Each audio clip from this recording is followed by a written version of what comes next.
I don't know if you've heard this, but this Tuesday, November 4th, the wheels of our democracy will turn.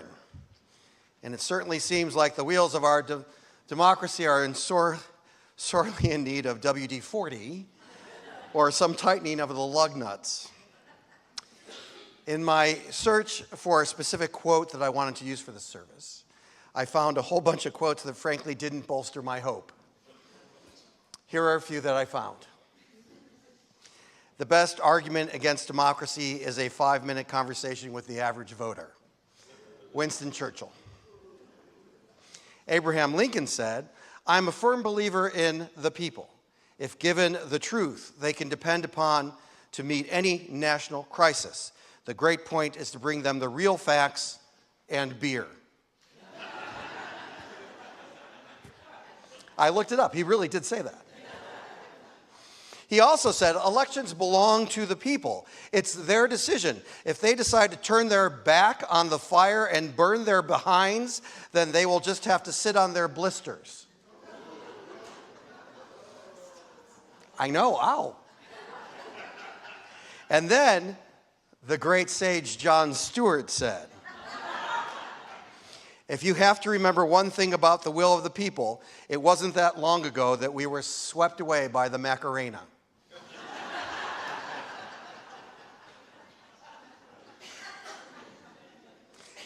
Now here's the quote I was actually looking for. "Many forms of government have been tried and will be tried in this world of sin and woe. No one pretends that democracy is all perfect or all wise. Indeed, it has been said that democracy is the worst form of government, except for all those other forms that have been tried from time to time." This Winston Churchill quote has always stayed with me. As much as we sometimes idealize our system of government, including even with the fifth principle of our traditional UUA principles, which is the right of conscience and the use of the democratic process within our congregations and in society at large, democracy as it was designed and practiced through the history of this country has certainly had its deep flaws.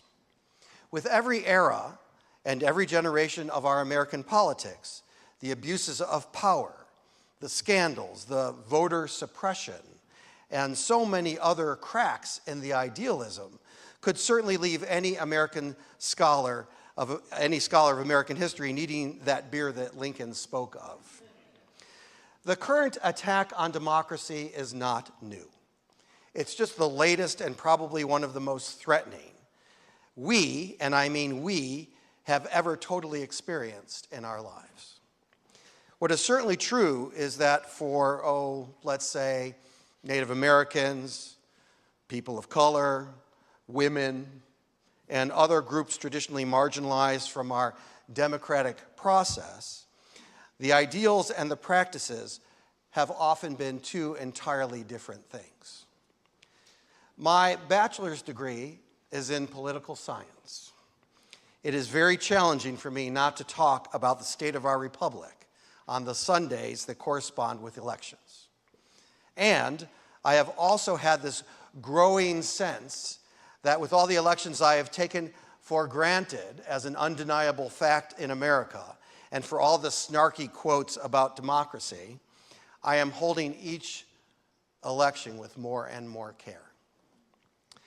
Democracy is complex and multi-layered, and so often the politics of democracy obscures what may truly be at the center of the whole idea, which I think is captured beautifully by the author Terry Tempest Williams in this quote. "The human heart is the first home of democracy. It is where we embrace our questions. Can we be equitable? Can we be generous? Can we listen with our whole beings, not just our minds, and offer our attention rather than our opinions?" Offer our attention rather than just our opinions.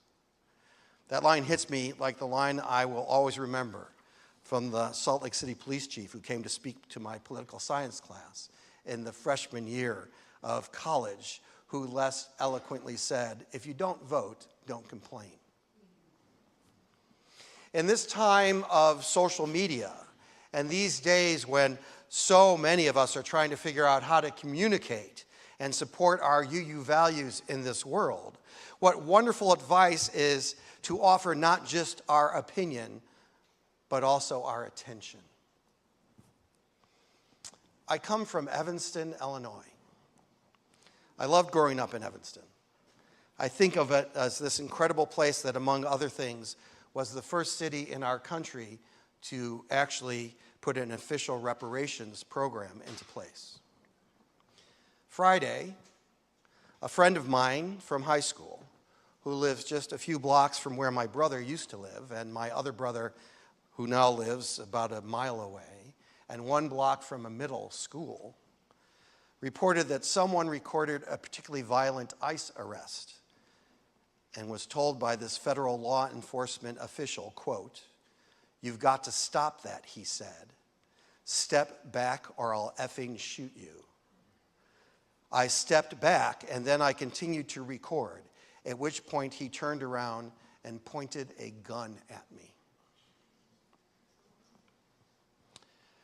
We are in a time when this imperfect democracy, this worst form of government except for all others who have been tried from time to time, needs more than just our opinions. And I know that many of us are struggling to understand what that may be. Perhaps what I have to say to you today is as simple as saying, if you do nothing else, make sure that you vote. Of course, with that said, there are so many other activities being tried to impact the damage being done to this experiment of government by the people, by those who are currently in power. There are protests in the streets, workshops, trainings, lobbying, and all different kinds of organizing. There are people and organizations trying to build connection and community. There are those who are trying to use the courts. Maybe what else I will ask of you, though, in this moment is don't give in to hopelessness or despair, for there is still so much to be grateful for. Many years ago, I was a part owner of a small restaurant and bakery in Salt Lake City where I went to school. One day, a friend of mine introduced me to someone who became a fairly regular customer, something I was always grateful for, fairly regular customers. The person's name was, and still is, Terry Tempest Williams. I didn't know who she was at the time, and for those of you who haven't heard of her, please look her up. In that moment, so many years ago, I had no idea that I would be so grateful for her words today, when she wrote about what she learned from a trip into the wilderness. And this is what she reflected upon. "This is what I have learned in these short weeks in the refuge.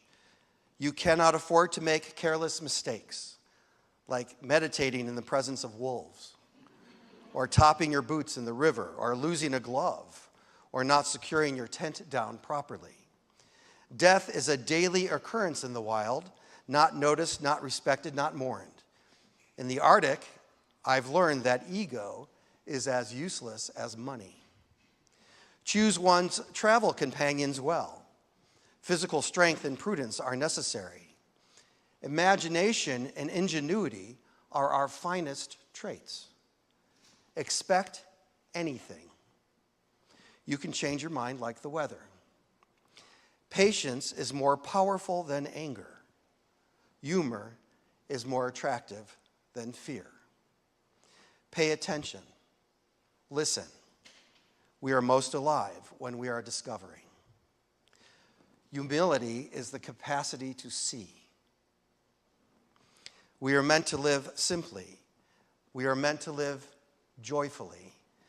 Life continues with and without us. And beauty is another word for God. There's beauty and simplicity in the idea of democracy. And just like everything else, in order to thrive, it needs care and love, justice in thought and in action, and it needs attention. Oh, and one more thing. There's an election on Tuesday. Please don't forget to vote. May that be so, and amen.